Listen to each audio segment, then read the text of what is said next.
Welcome back to Razmafsar TV. Hi, Pete. How are you today? I'm good, thanks. Good to see you. We are going to talk about different types of shamshir handles and shamshir blades. We already did it with Al Gharashi collection, but this time we Mhm. are going to include more collections, more examples, and not only the blade shape, but also the handle types, more extensive and expansive, right? So Yeah, that's what we are going to do. Let that me sounds just good. share. Yes, let me just share something. I mean, this will start with this one. Oh.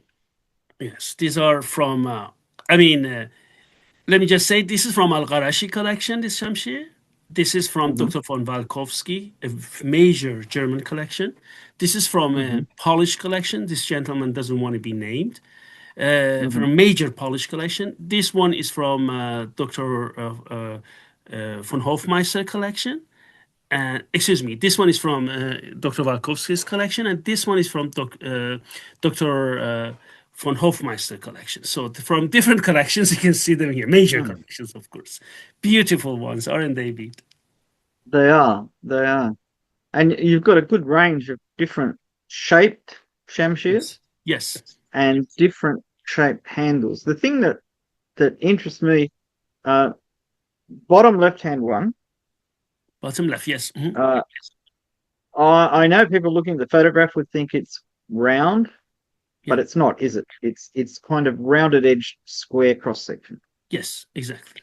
because all shamshirs I've seen or handled are very positive about where the blade is aligned. When you hold the handle, you know exactly where the edge is facing. Exactly. Absolutely. And, I mean, the Carabella, the one in the middle, this is extreme. That really, there's no way you can mistake No, no, this where one, the this one is, oh, I flew out. I'm sorry, sorry, sorry. What did I do? that's Yeah, right. no, no, this one, can you see it again, Pete? Yes. Yeah, it's back. Yes. Yeah, it's very nice one. Yes. Yes, exactly. Yeah, I think as a handle design, it's really elegant. You can see what mostly 17th, 18th century um, examples that we know of, but they're all functionally they're very good, but they're very elegant. Very. And you could see important people would like their swords to look this nice. The the other Shamshir styles with the turned over pommel, Yeah. it's more practical. They make them look beautiful, but it's really 100% practical. Their design, that pommel is to stop them flying out of your hand because you're Yes. flying forward and pulling back. That pulling back motion, the draw cut, is really important. So you do not want a handle that's going to let it slip out of your hand Yes. or turn in your hand. Yes. And none of these turn in the hand when you use them. So let us Oh, go through them. Just the first thing, so we talked about, let us talk about handle material. Most of them, like this one, they're made of walrus ivory. Most of them are mm. not carved. But guys, there Yeah, yeah. are some which are carved, like this one, and there are also some which Mhm. are really carved. I will show it later. And Oh, pommel right. cap Oh, that's good. Yeah. here, and the quillins or the bolchak, as we say in Persian, Mm. in knobs. Some of them are like this. Some of them are wider. Look at this. This Yeah, is yeah. wide. Some of them are shorter, and this one is also short. And then okay, carabella or carbala, as we say in Persian, carbala handle. So different types. Beautiful, aren't they? Yeah, yeah. They're all very attractive. Again, they're practical to use, but very good looking if you're wearing a sword with one of Yes, these absolutely. grips. I One mean, more you thing. know, Not all handle materials were made of walrus ivory, as these two are the case. Few of them are made of elephant ivory, some of them of buffalo horn, and this mhm. one, you see that bead? Yeah, Stag. stag antler. Yeah. Yes, exactly. Well, And I've actually handled a Shamshir with a stag antler grip, and yes, the natural pattern in the stag antler. Again, it's a good thing to stop it slipping in the hand. yes, It absolutely, feels really nice in the hand. absolutely. The one I handled, the cross section with the stag antler panels is almost a square. Yes, It's so positive in your hand Yes. when you're holding it. Yes. Let me see if we have more. I will come back to it. No.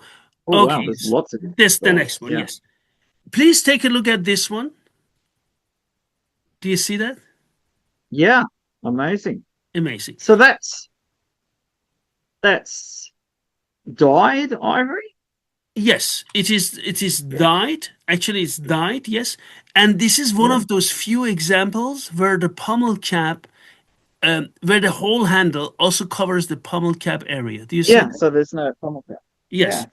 Because And when you look at old paintings from, say, the even as far back as the 14th century, when the grips were just slightly curved, they nearly always had a pommel cap. It's very rare to see one without a pommel cap. yes, Um, yes, but when you've got material like that, you yes, want to show off the material, don't you? yes. Just one more thing. Most pommel caps stand at 90 degrees. Some of them not. It goes a bit up. You see that beat? That's just one. Yeah, Some yeah. of them So like maybe this. Yes. 100 degrees, 105 degrees, something Yes, like that. exactly. Another thing, spatulated quillins on this one. I Yeah, love this. We talked about it I last think they're so beautiful. Yeah, So beautiful, aren't they? yeah. And this is a horn, right? And one thing which is Mhm. also very rare, beat. Look, this is made of patterned Yeah, I crystal. saw that. I was thinking, did that start off as a normal one and then they sent it to a smith and said, I want it to turn up and turn down? Exactly.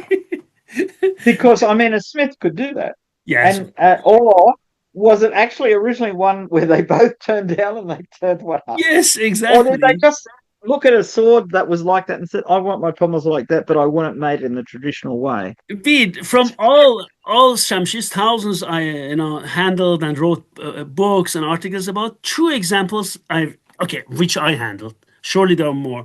Have this one, this Bolchak Collins. Isn't it Yeah, interesting? Lovely, huh? it certainly is. I mean, you see it in European swords and Chinese swords, Yes. but Middle Eastern swords, it's very unusual. You I see, mean, and even that's the reason we talked about it last time with Beat. Beat, do you remember? Guys, do not generalize. Do not say yeah, Persian should be like this. That's the whole point, right? Yes. yeah, I'm afraid that the one thing, the best way to expose your ignorance is to be very definite about something. Yes. It's not that you're really ignorant. It's just that there often are exceptions, and they say exceptions prove the rule. No, they don't. There's outliers. You've got a bell curve, the most common things in the middle, and at each end, maybe the quillins are small, maybe they're long, whatever it is. There's Yes. always outliers because these are not made in a factory from Yes. a stamp. Yes. They are made by individual smiths, and with the gold inlay, and that may even have brought in specialist jewelers to do it for them. Because you look at how beautifully set up that is. The quillin block on the ivory handle with the carvings. Look how perfectly proportioned that is. Yes. Yes. I mean, Absolutely. it's beautiful. The other thing that you notice more so in Persian blades than I would say in Ottoman blades is that the languettes, the two pieces, one that goes up and one that goes down, tend in Persian swords to be narrow. Yes.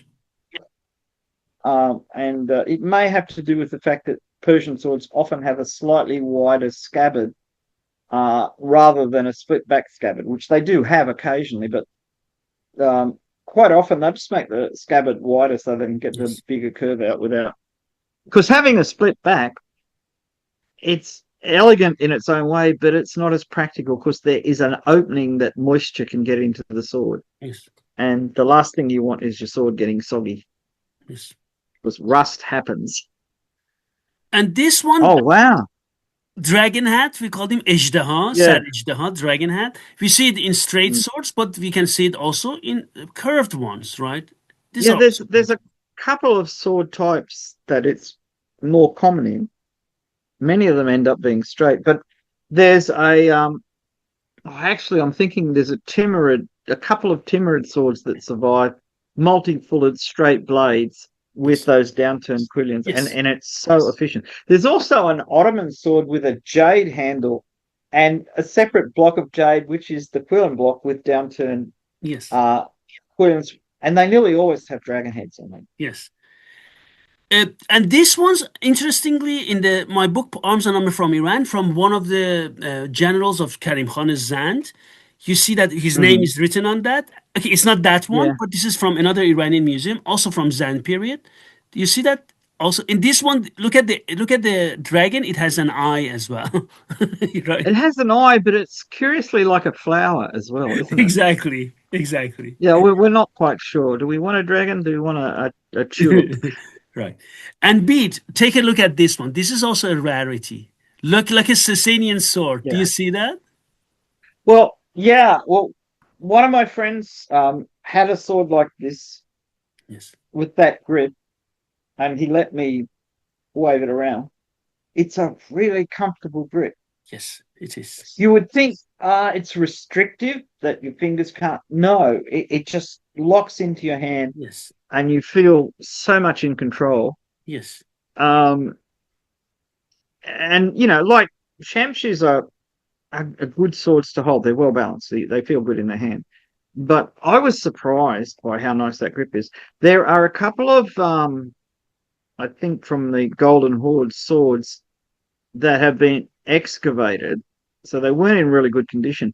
But they had a composite grip, and it had like oval plates that formed those finger grooves, and that's all. I mean, the grip is all the horn or wood or whatever has disintegrated. But those Mm. plates are spaced along to form that kind of thing. So this must they were 1400s, I think. Mm. This must be really old. Yes. And as you said, if you look at the Sasanian swords, they had a particular Yeah. index finger positioning Yes. curve. Yes.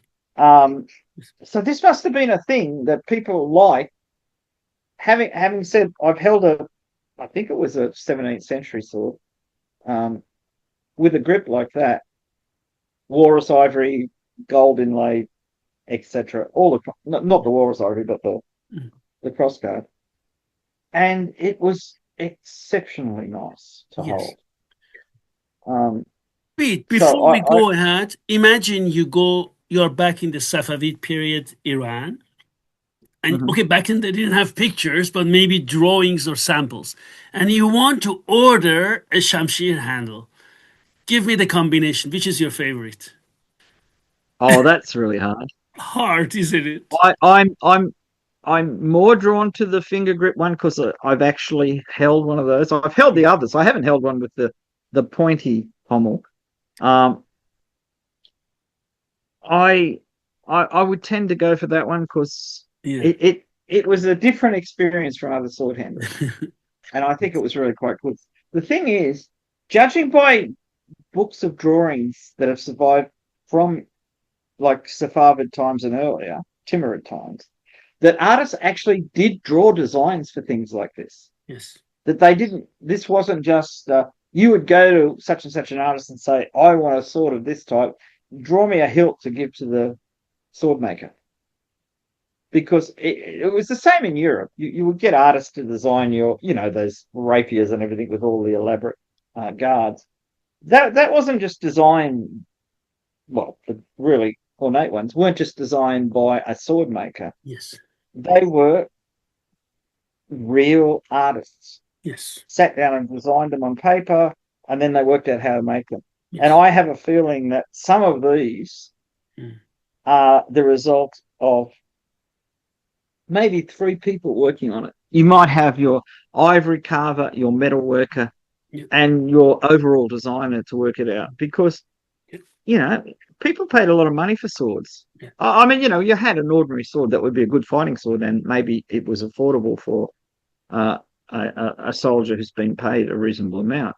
But as you went up the tree, uh, there was a lot more money expended on these high grade swords. And of course, there was that thing like in Japan, in Iran, and in Afghanistan, down into Sindh and places like that, where old blades associated with important people Yeah. were incredibly valuable. There was a real connoisseur's trade in high grade blades. And I mean, it's not well known in the West, though it is documented in Western writing. I mean, one of the English um, soldier explorers that went into Sin commented on the fact that people were spending, and they used the Hindi word lakh, 100,000 lakhs of rupees on a single sword. Now, 100,000 rupees aren't as valuable now as they were then, but rupees in the 17th, 18th century were on equivalent of a pound sterling or half a pound sterling or a quarter. 100,000 rupees was a lot of money. Yes. And it wasn't uncommon that there would be like a rich emir or whatever who was a sword collector because swords had prestige. Yeah. And I've got the sword that belonged to Timur. Yeah. I've got a sword that belonged to Shah Ismail, Yeah. Shah Tahmasp, Yes. whatever. The famous Shah Tahmasp sword that's I think it's in the British Museum. Yeah. Um, really long, slightly curved shamshir with a yeoman. Oh, that's in It's the got Victoria Albert Museum. That one, Shah Thomas. Victoria Albert Museum. Yes. Yes. That has been shortened.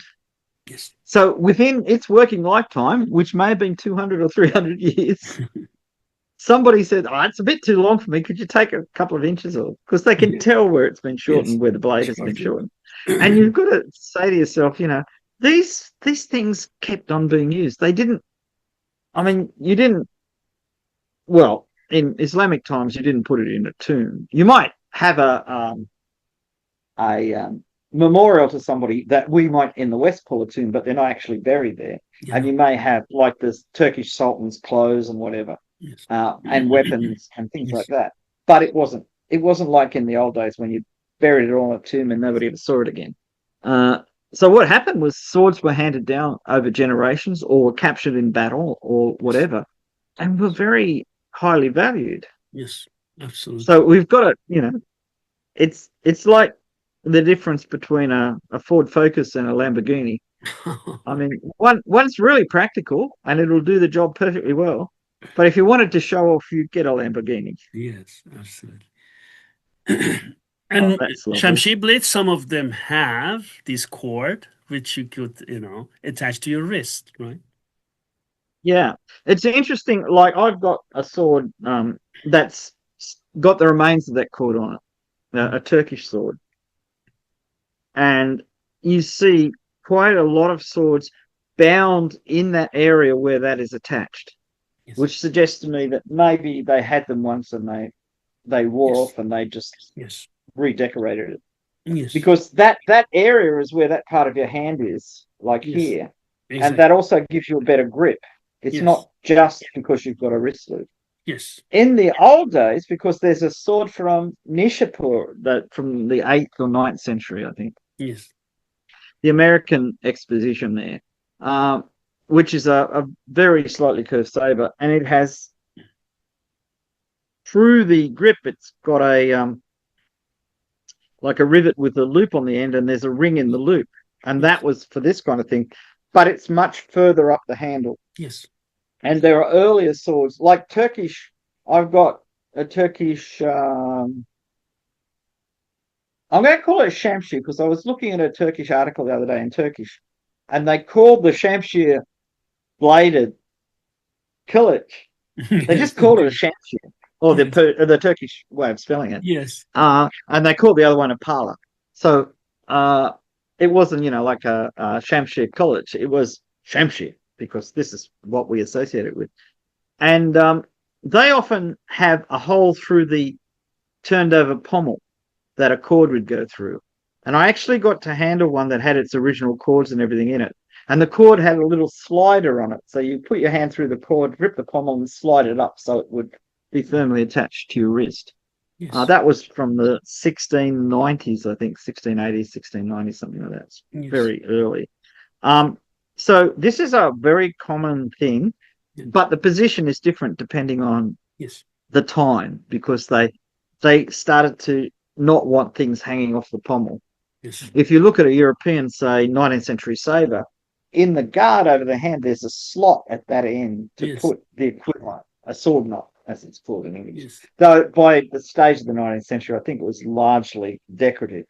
Though I could be proved wrong because there's probably a 19th century saber manual saying, and make sure you have your sword not around your wrist. Oh, this is beautiful.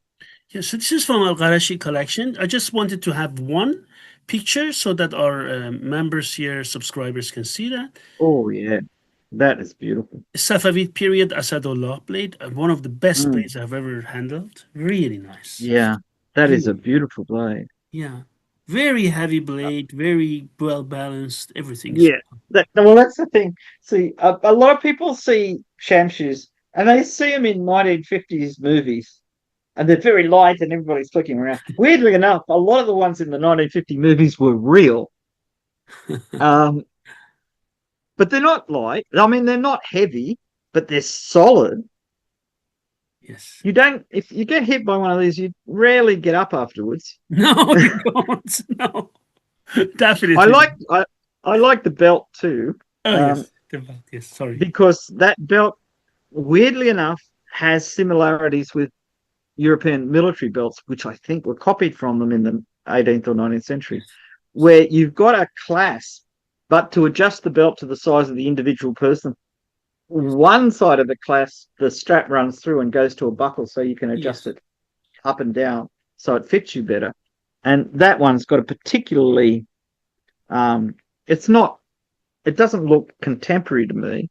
It Yes. looks more contemporary to us, but it's well thought out. Yes. They've matched the clasp to the supports for the straps that support the sword scabbard. Yes. And Yeah. I think that's exactly what the original belts did. Yes. It might be a 19th century belt. I don't know. Yes. I mean, it's Um, not as old as the blade, but it's also not no, a recent one. Definitely not. no, it's not recent. It's too well thought out. And Oh, that's such a this nice one I blade. love. I love this shamshir. Also, Yeah, that's so beautiful. Again, we're looking at this. We're not. I mean, without measurements, if this is, if I that's in the have the book, this is. measurements in my books. This is, I think, Yeah, I thought you might. I'll have to look it up because I'm interested yes, now. I have the The measurement. handles look so small. The blade is probably what, maybe 30 centimeters, 30 millimeters. Sorry, not 30 centimeters, 30 millimeters wide at the base, tapering down. So that handle is probably only 20, 25 millimeters I deep. mean, I had this in my hand, like the other ones as well, and this is on the heavier side. All these, this one Mhm. and this one, I have also the Yeah, weight of them, so you can see my books, the weight of them. These are, I I'm mean, gonna. I just need to say these are normally okay. I don't have it in top of my head, but between 880 to 950 grams. But then there Hmm, are, I think I told you, Beat, we are going to talk about them later because I haven't published that. I from a Qazvin private museum collection. I have a family shamshirs, 1,400, 1,550. yeah, I told you, remember? yeah, Beat, yeah, and these are yeah. monster cutters. Monster cutters. But again, for people who've trained for years, I mean, No, this is a you thing can. that I mean, I that had them in it's. my hand. Beat it. You can. I can go for it for hours, no problem. But the Oh reason yeah, I say monster cutters is the reason for that. Then you see, this is a war instrument, not a yes, dwelling instrument. That's what I wanted to say. yeah, yeah, yeah. You've got your, as the Americans would say, everyday carry sword that you wore around for general use. And then you've got the sword you take into battle, which Exactly. is meant to stand up to hitting somebody who might just have a male shirt underneath their jacket and you don't know. So it's I got to mean, be able to when you take. see that, be the reason I'm saying that people, for example, have mostly have these 600, 650 gram shamshir, right? Mostly, right? Mhm, And which are good cutters, don't misunderstand me. But when you yeah. have that 1,400, 1,500 gram shamshir, solid crucible steel, then you see, Mm. I don't care what you wear. If they hit you with that, you're going to feel it. You Yeah, know, I remember a story somebody told me about. Um, Someone was talking about how beautiful their Shamshir Killage was, this guy is beautiful, and my friend said, "Oh, it doesn't look right." And he said, "Let's do a test." And he put a copper coin on a bench, and he took out a nicer sword, and he said, "See what happens when you hit that." And they go, "Oh, I don't really want to do that." And you see, anyway, he hit it, and the sword just bounced. Nothing happened because the blade was too light and too flexible. And but the real sword just went snap, and you had two pieces of coin. And we forget just how much force is concentrated on the edge Yes. because these blades, the cross section is a wedge. Yes. Right. I mean, look, obviously there's not one type of shamshir blade, and you've proved that in our previous videos. You've got lots of different ones. You've got forward ones, you've got wide ones, you've got narrow ones, but Yes. a lot of them are designed to just cut really seriously. Yes. Yes. Cut seriously. And oh, why is it hanging now? Okay, we talked about it again. A close up Oh of yeah, this. I love this handle beat. no, it's so beautiful. Look at the delicate carving at the tip of each quillen. You've Yeah. got this kind of little indentation, little turn up edges. I Yes. mean, that's so delicate. Yeah, I have a horrible feeling if somebody swung that sword at you, you'd be losing a limb. As a result. Yes. And another one, Yes. we saw this sword Oh, and this the is the handle in the beginning. yeah. The Yes. Yes, that's right. that's again the shape of the blade. Look at the way it narrows, Yes. but it's quite wide at the center of percussion. Yes. So maybe, yeah, it's really interesting. The scabbard, which is clearly damaged, but also Yes. very old. Unfortunately, the tip is But you damaged can, and also it's yeah, severed mouth. Yes. at the mouth. But Yes. still, it's highly decorated. The mountings are matching to the sword. Yes. I mean, this is what you could do if you're a rich person. You could say, "Oh, take the quilling block off this sword and make me one that matches this scabbard that I'm keeping in," or vice versa. I think they got the scabbard to match the sword, not the other way around. You know, But the back then people carried this. Today they carry a Rolex. yeah, oh yeah, exactly. This is like male jewelry. Yeah. I mean, you might um have like in the Qajar period when you've got these Ah, arm biceps covering jewelry and things like that. yeah. You But previous periods, the Safavid period wasn't big on personal jewelry aside from your belt and your sword. Yes. That's right. Belts, and bear in mind, a lot of people didn't actually wear belts with metal fittings. Most people just had a really nice silk sash or something wrapped around their waist. But if you had belts, they often had beautiful metal fittings on them. I mean, the sultans in Turkey had belts made of ivory plates that were each engraved like a sword. You've seen those dagger handles where they have a beautiful deep engraving in ivory. They would have, panels of those for a complete belt. Because, yeah, I'm rich. Yes. Another thing I would like to stress, guys, because this was brought to my attention, someone told me, yeah, well, he went to, for example, an Arab country and in the Persian Gulf region or so, and there, when they make blades or, excuse me, daggers, khanjar, and so they're always decorated with silver because according to their interpretation of Islam, a man should not carry gold, so only silver. So, and then Yeah, he was yeah, generalizing it to everywhere. I said, guys, in Iran, it has never been a problem to use gold. Not in yeah. ancient time, not now, right? Well, neither in Turkey nor in Yeah, exactly. Mughal India. Yes, I think that's maybe a particular interpretation of the Quran yes, that a particular group of scholars have come to. I mean, there is a comment in I think Mustafa Khani, but I could be wrong, yeah, um, saying that the reason that they preferred walrus ivory for thumb rings was you could keep it in your pouch or pocket or whatever when you went to pray because it wasn't one of those materials where you're showing off to the point where even God got upset with you. And you've got to, I mean, I can understand why you want to control excess consumption, uh, Yes. and why a religion would encourage people not to show off and put Yes. down poorer people. I think these are all good things, but sometimes interpretations can be fairly local. Yes. Um, Look.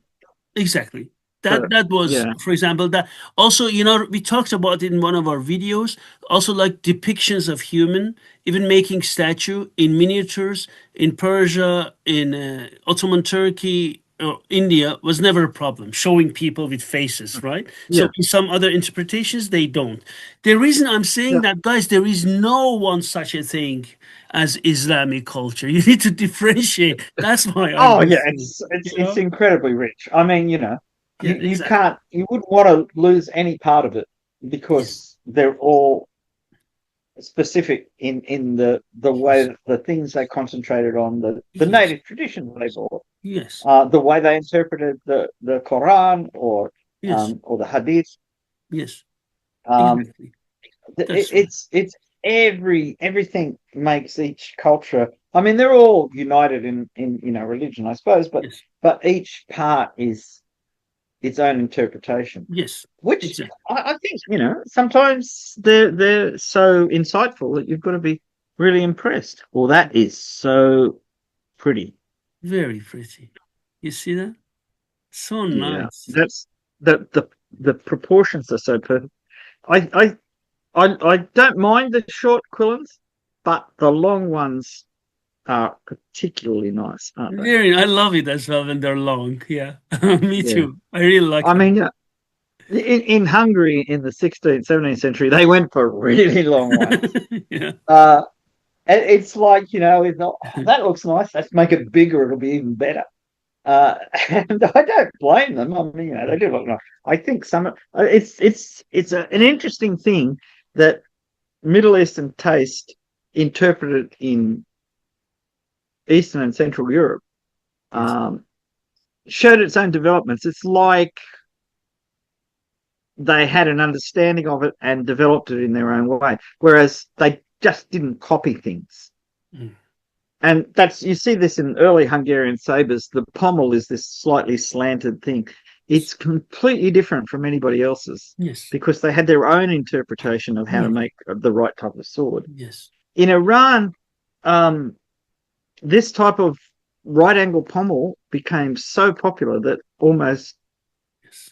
aside from Yes. Carbella, there weren't very much survivals. But if you look back in the old paintings, Yes. it's clear that it started out with a gentle curve at the end, Yes. though some curved up the other way. Yes. Other way. Uh, Yes. so like a katana, Yes. and so you kind of Yes. what we were saying before. There's always variation. Yes. To me, this is almost a classic shamshir shape. But look, we've got fullers, Yes. and they're Exactly. complex fullers. Yes. Fullers. Yes. Yeah, Yes. Exactly. and very attractive. I once had an opportunity to buy a sword, which I didn't buy, which was my own fault. A pullover, and it had that interrupted fuller structure in the blade. Yes. And at the time, I was too young to know that this was not as common as I thought. Yes. And I thought, oh yeah, I'll find another one of these. Never saw another one as nice. Yes. We see I it in mean, Safavid not period examples of that in the Iranian museums. We see yeah, in Afsharid period a lot. We see in Zand a lot of them, Qajar as well. So yeah, this was also there, but again, not as common as unfullered ones. That's true. yeah, yeah. I think it depended on whether the smith wanted to show his skill in shaping the metal or the beauty of the woods he had. Yeah. I think if you had a really beautiful woods blade, you wouldn't put fullers in it because you'd want to see the pattern in the woods. Yeah. But sometimes the smith is so good that Yes. he can put fullers in it and it just makes the woods look better. Yes. I mean, some of these craftsmen were skilled beyond belief. So this is already all of them are published in different books of mine, and this one Mhm, Amal Asadullah Isfahani, Bande Shah Velayat Abbas, and it's even dated right to the Safavid period, right? You see that? mhm. So this Yeah, is so the blade needs a restoration, but I think it's better not to restore it, just for the collector who owns yeah. this. You've got to find a restorer who totally Yeah. understands it. I had another friend who was very good at restoring Japanese blades. Yes. Uh, Good enough that Japanese experts Yes. commented on it. And yeah, you'd let him touch a katana, but I don't know anybody else in this No, whole country exactly. that I would have let touch a katana. Exactly. I Uh, would also say I would really collectors who own these things, I would really, if you guys want, first of all, don't touch them. If you want to touch them, it should be a professional polisher, someone who knows what he's doing, not that just someone yes, thinks he knows something. I hate that when they touch yeah. old blades. Oh, look, it's You know. this person I knew, who I believe is no longer with us. Uh, Oh, I think so. Um, he took up collecting Japanese arrowheads, and he thought, well, I learned how to polish swords. What happens if I polish arrowheads? And mm, he said to me at the time, he said, these arrowheads weren't polished like this in use. mm, It's just that I can polish them like a sword and I can bring out the harmon and everything, which is mm. there. But that wasn't part of the aesthetic of the arrowhead. That was part of the aesthetic of swords. But he said they look so nice. But he used to polish, you know how they used to inscribe inscriptions on the Yeah, blade or something yeah. like that? He could polish around those and leave the little burrs of metal sticking up Wow. as though it Very had been skilled. done yesterday. Yeah, yeah. He had such a Very skilled. skill. It was Very skilled people. it was amazing to look at. Amazing. Amazing skill. But again, this is the kind of person you want if you. And the Yeah, thing is, people spend a lot of money on a sword, yeah. and I've And seen some in yeah, museums, yeah. in photographs, not in person. The ones I've seen in person have been in better condition, where they have either somebody's polished it flat and there is no texture left. They could be recovered, but it'd be a lot of work. Other times, they let them rust. They They let them didn't rust. Yeah, yeah, stop the rust. They've yeah, got actually active rust on the blade. yeah. And this is, I, it's going too far in the don't interfere with the blade. Active rust is destroying the blade. You've got to stop that rust. I've got a book somewhere from the University of Western Australia, I think, about museum preservation techniques. And there's a whole series of preserving metal surfaces. And it's using things like microcrystalline waxes and all kinds of things. Yes. And the information is there. But I can understand people being too frightened to do anything to a blade. Yeah. I mean, so, you know, you get a bit worried.